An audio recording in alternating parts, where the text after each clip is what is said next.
একটা জিনিস আপনাদেরকে দেখাই, একটু খেয়াল করবেন, গভীরভাবে একটু খেয়াল করবেন।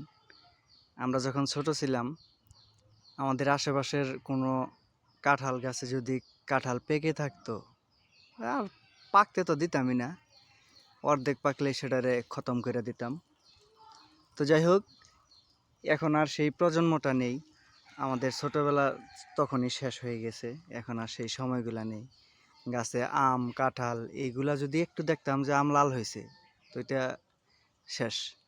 আর কাঁঠাল তো কোনো কথাই নাই, কয়বার যে চেক দিতাম দিনে যে কাঁঠাল পাকছে কিনা। এই দেখেন, এই যে গাছটা কিন্তু একদমই নিচা গাছ, আমি হাত দিয়ে ফের পাই, দেখেন কাঁঠাল কিন্তু পেকে গেছে। এটা দেখছেন, এই যে দেখেন, এই যে চাপ কিন্তু লাগতেছে, অথচ খাওয়ার মতো কোনো মানুষ নাই।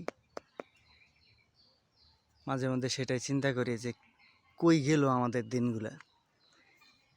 মানে গাছের কাঁঠাল পেকে গাছের মধ্যেই রয়ে গেছে, খাওয়ার মতো কোনো মানুষ নাই, হয়তো নষ্ট হয়ে যাবে।